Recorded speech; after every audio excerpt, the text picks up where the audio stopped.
Bonjour, nous retrouvons le plateau L'Express pour une troisième émission décryptage, un magazine proposé par l'Express. Aujourd'hui, nous passons nous plus aux élections partielles dans le numéro 10. Avec nous, Nativa Ramen, journaliste et directeur des publications, et Subhash Gobin, analyste politique et vétéran de la presse. Nous vous commençons l'émission avec ce que les citoyens pensent aux élections, un témoignage recueilli par Stewell. Ou en tant qu'un citoyen, qui doit tout penser à l'élection? Vous pensez octobre, novembre. Qui fait où c'est ça? Vous connaissez, vous pensez pas qu'elle n'aime pas pour durer. Parce qu'il n'y a pas une perte de temps, il faut perdre de l'argent. Si tout parti investit dans sa poche là, mais après un mois, pour vous donner une élection générale, veut dire nous gagnons un membre, comme juste pour un mois, il n'est pas vous la peine. Et vous connaissez, une élection pas coûte un petit argent. Un paquet d'investissement, un paquet d'argent pour dépenser. Il y a une perte de l'argent. Je pense qu'aucun parti ne peut pas mettre aucun candidat. Reste passé, comme l'élection partielle finie, après un mois, 2 mois, ils vont besoin d'une élection générale. Cette année-ci, élection générale. Bientôt décembre, un cadeau de l'année. Quoi ça, décembre? Oui, c'est sûr. Qui fait où c'est ça? Un cadeau de l'année pour les peuples. Les peuples disent un cadeau de l'année. Parce qu'ils peuvent trop souffrir. Je pensais fin août, début septembre.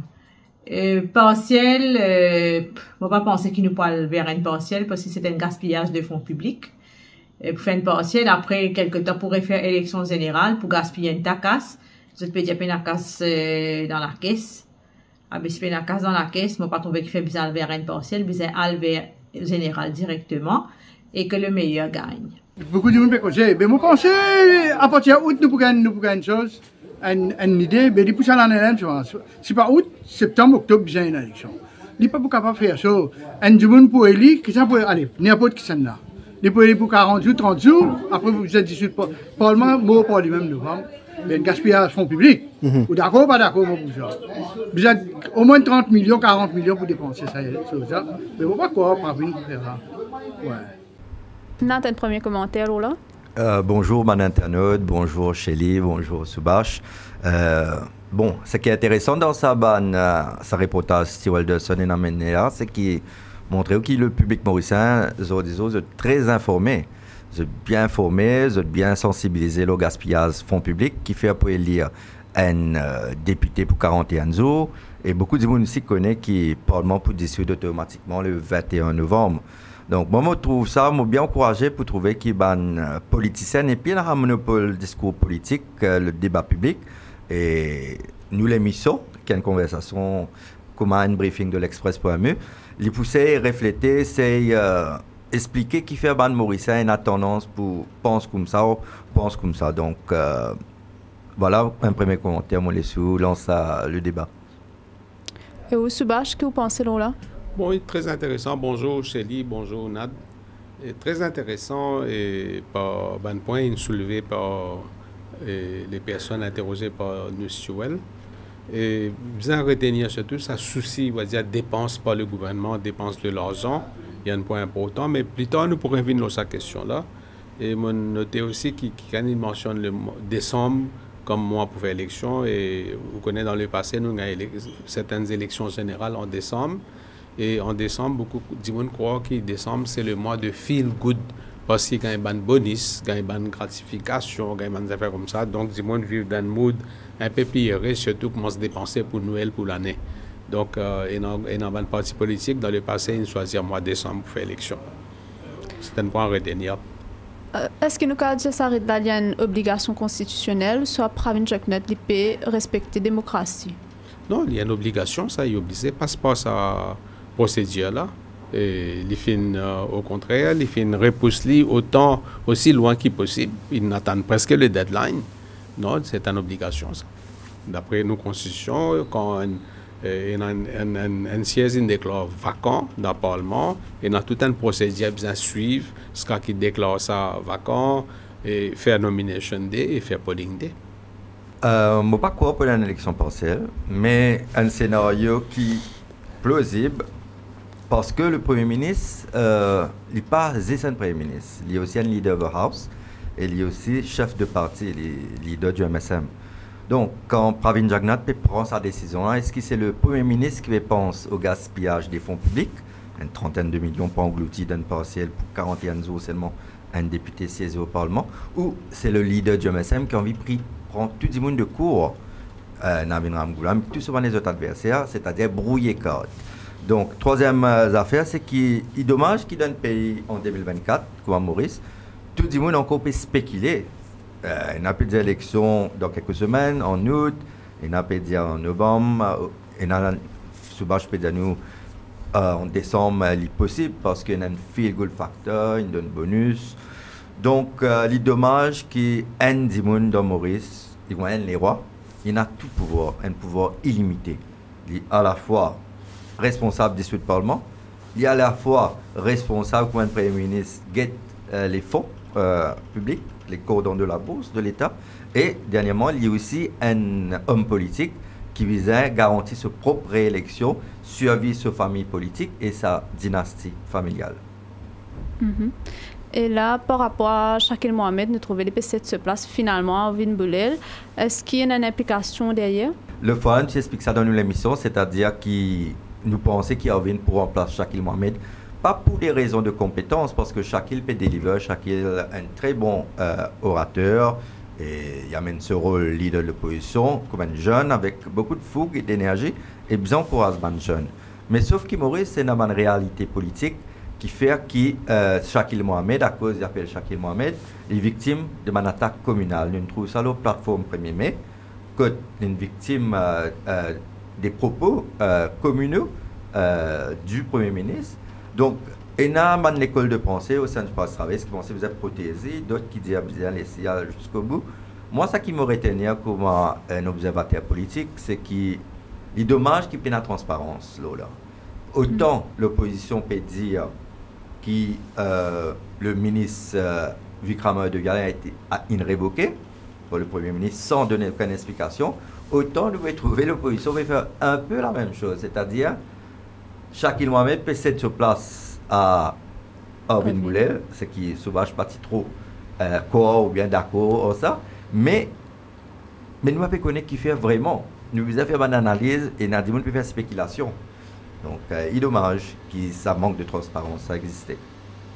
Et où c'est pas avec vous partager? Bon, écoutez, semaine dernière, moi, je suis cause là. Et bon, et non, quand nous analysons le comportement des politiciens, des leaders des partis politiques, nous avons un coup qui étaient les autres comportements rationnels et qui étaient les autres comportements qui ne sont pas rationnels. Donc, semaine dernière, comme on dit, qu'il n'est pas pour paraître un peu rigolo de la part de la direction du Parti travailliste, qui Shakil Mohamed, leader de l'opposition, mais après un certain temps, nous remplacer Midway par Ovin Boulel. Tout ça pas fait sérieux, il n'est pas rationnel. OK? Mais, pardon, c'est-à-dire que si sans elle, il n'est pas pour rationnel, mais si vous maintenez elle, bien bon. Mais c'est moi, comme Nadine dit, ça il y a un sérieux problème dans le sens que le MSM, côté gouvernement, je peux terriblement exploite sa facteur à Shakil Mohamed là, sur le plan communal. Puis faire croire qu'il va dire voilà, là, et ils ont fini qualifier tous les leaders du MSM, les mêmes, ils donnent toute qualité qualificative à Shakil Mohamed. Donc, ils donnent l'intérêt MSM, et qui Shakil Mohamed là, comme un whipping boy, maintenant, pile l'oli bien, et ça, il y a un portée électoral plus loin, dans le sens qui campagne qui MSM pour faire contre le Parti travailliste, pour dire que voilà, Ramgoolam est un leader, mais Ramgoolam, il y a un leader, mais les besoins, on va dire, subir pression et la présence de Paul Béranger et aussi de Shakil Mohamed. Vous pouvez comprendre qu'il y a été message derrière ça. Donc, les bonnes dirigeants travaillistes, le besoin, on va dire, si pas pour porter le flanc, pour permettre à MSM continuer à exploiter sa facteur communale là, entourant Shakil Mohamed, ou bien je peux faire un ajustement, vous connaissez, dans une réalité politique, une réalité communale dans Maurice, c'est bien cruel quand nous pensons à certaines affaires. Voilà. Nous retournons partiel ou pas penser que sa élection partielle dans le numéro 10, il y a un scénario répété de 2019 dans le numéro 7? Bon, moi, j'ai mon opinion là. Et mon trouve une personne interrogée par Stewell aujourd'hui, je ne cause justement les dépenses. Mais moi, je tiens de toute façon.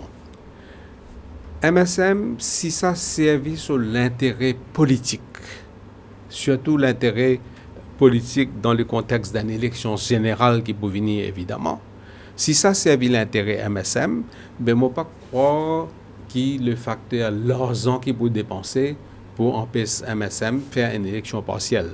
Parce que moi pense moi que le gouvernement pas pour tomber en faillite si elle dépense 40 millions, c'est pas 50 millions dans une élection partielle. Et moi pense moi que MSM lui-même comme un parti qui a beaucoup de ressources, il peut faire face à une élection partielle. Donc ils fait une élection partielle si ça pour servir l'intérêt du MSM. Et moi me trouvais dans quelle façon ça a servi l'intérêt MSM dans le sens qui supposons que l'opposition finalement décide pour prendre part là-dedans et l'opposition met surtout Navin Ramboulam parce que Navin Ramboulam a un problème numéro 10. Navin Ramboulam a un problème, il a battu des fois. Et l'autre jour, dans la radio, nous avons Jagdish Joypal, nouvel adhérent du MSM, comme s'il peut plaider en faveur de Navin Ramboulam posé dans le numéro 10. Donc, qui peut arriver si Navin Ramboulam a posé dans le numéro 10 et MSM met tous les moyens possibles, un peu comme MSM s'y fait en 1989 dans le bastion du MMM, la caverne Phoenix numéro 15. MSM s'y dépense énormément, s'y mobilise beaucoup de ressources pour gagner sa partielle là et gagner sa partielle là. Donc, il peut arriver si Navin Ramboulam posé et il gagne batté, et bien du moment qu'il gagne batté, l'ISOCOR est fini une fois pour toujours. Et deuxièmement, MMM, pas pour garder l'alliance là, MMM prend sa distance. Mais là, le MSM, il est vrai, il est obligé de dissoudre le Parlement en novembre, de dissoudre le Parlement, mais il reste au pouvoir encore pendant 4 mois, 5 mois. De sorte que ce gouvernement-là va dire qu'il étend son mandat et avec la certitude qu'ici, Ramboulam, il knock-out et l'alliance est cassée avec MMM, mais dans ce cas-là, MSM, il fait élection, même dans les délais post-dissolution, il y a une possibilité de gagner l'élection là. Donc, Banjagnat va jouer d'un an encore de pouvoir. Voilà. Justement, ce bashing que Ramboulam dans le numéro 10, est-ce qu'il y a une idée peut-être de un candidat potentiel dans sa élection partielle là? Et bon, ça qui nous retenait, c'est que la plupart des partis de l'opposition, ils disent je ne vais pas prendre part dans sa partielle. À part l'Union Maurice, je pense. Il y a une force électorale, pas qu'avec les gens pour 41 ans. Et dans le cas MSM, on peut rappeler qu'en 1995, il y a une élection de même l'année, mais pas pareil, parce qu'en 1995, partielle là, il y a au numéro 19 en janvier, et l'élection il y a en décembre 1995. Là, que Sandro Jognot gagne batté 60-0 pour une alliance menée par Ramboulam et Béranger. Encore une fois, nous trouvons l'histoire patronyme Ramboulam, Béranger, Jognot. L'année allée, l'année tournée, encore assez jeune ou chez lui, vous trouvez même patronyme et domine l'actualité, mais dans ce scénario-là, il y a une fois sans contexte économique sans et dans ce cas qui concerne nous actuellement là, c'est Navin Ramboulam avec Paul Béranger, je bizarre, dernière fois je pose candidat. À moi je ban Imotel. Dernière fois je pose candidat, donc j'ai un intérêt à l'ensemble, même si l'élection là en 2025, comment Soubache peut suggérer comme une spéculation. Mais si je parle ensemble, tu es pour finir votre carrière dans l'opposition. Et le MSM pour consolider ses assises. Parce que le MSM, depuis 2014, il reste au pouvoir, il galvanise beaucoup, il développe sa base et il connaît investi au terrain. Il y a une bonne stratégie électorale. Et nous connaissons une fois là si le travail, c'est le MMM, s'il fait une alchimie au niveau de management, le terrain. C'est ça qui peut déterminer quand on a l'élection. Okay. Donc, nous avons dit que tout le code dans la même province de Jognot. On pense, oui, certainement qu'il y en a beaucoup de codes dans ce domaine. Et aussi, pas besoin overlook les facteurs très importants que la capacité d'organisation du MSM. MSM est une partie très bien organisée. Il y a beaucoup d'activistes. Il est très actif sur les médias sociaux. Et il y a beaucoup de ressources. Et donc, c'est un facteur très important. Ce n'est pas le MSM de l'époque longtemps qui va dire simplement write-off. Donc, il y a un staying power bien fort et il est redoutable comme un adversaire dans l'élection générale. Il y en a nous attend un budget pour gagner une idée plus claire de ce qu'il pourrait venir pour faire. Certainement, un budget pour les centrales, c'est le dernier budget dans sa 5e année de la présente législature. C'est un feel good factor qui est dégagé pour le 5e budget de Padeyachi, car avec l'élection pour avant. Mais si tu n'es pas convaincu, le budget-là fait plus polémique. Là, il y a la possibilité qui réalise jusqu'à décembre, élection-là, parce qu'il peut y avoir un feel good factor là. Mais une élection générale en décembre implique qu'il peut y avoir passé là. Et c'est intéressant parce que le MSM, s'il met un dimoun, il va pour portefeuille. C'est un dimoun qui ne dit pas pour mettre candidat. Et donc, un dimoun de l'opposition qui pour portefeuille. Parce que je ne sais pas, vous connaissez si vous avez un candidat ou pas. Et certainement, certitude nous dans l'équation nébuleuse, c'est que le Parlement stands dissolve le 21 novembre 2024. Mais à partir de là, le gouvernement est capable d'aller jusqu'à mi-avril 2025. Il prend un caretaker government, il est capable de mettre un projet de loi, mais il peut toujours les cordons de la bourse de l'État qui ont dit plus que jamais le nerf de la guerre de sa campagne électorale, c'est pitaille. Nous arrivons à la fin de nos discussions. Un mot de la fin, Subhash? Oui, je pense qu'il y a un facteur très important qui nous prend en considération entre cela et les élections générales, c'est la capacité du MSM de s'engager dans ce qu'on appelle maintenant le lawfare, L-A-W, fair, F-A-R-E, c'est-à-dire une combinaison de la loi et de warfare, c'est-à-dire servir la loi comme un outil de guerre politique.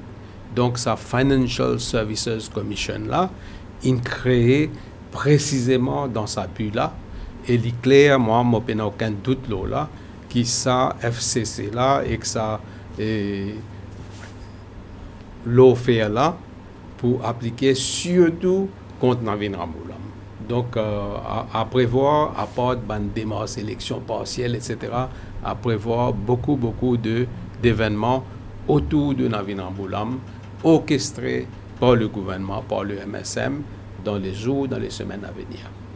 Et comme mot de la fin, donc, je trouve ça expression-là intéressant, l'offre, parce que sur les contraires, c'est fait à l'eau. Donc, moi, je regrette que Maurice est dans un pays que nous avons spéculé. Moi, je suis content d'un pays un peu plus moderne que la date d'élection bien connue. Comme ça, un level playing field, tout le monde a même starting blocks. Zodizou, non. L'opposition fait quoi? Je ne connais, mais au fait, je ne connais pas dans le flux total. Je spéculé beaucoup, mais il est là, mais ça mène de l'avantage. Donc, tu peux intéressant si Pravin Jugnauth quitte sa costume de leader du MSM et en deux sa costume homme d'État, Premier ministre, et les ministres de ça. Nous faisons une cassette, élection pour telle date, que le meilleur gagne. Nous arrivons à la fin de nos conversations. Merci Nat et Subhash pour votre présence. À la réalisation, Patrice Lajoie et Abel Pell. Nous retrouvons la semaine prochaine pour une nouvelle émission Décryptage.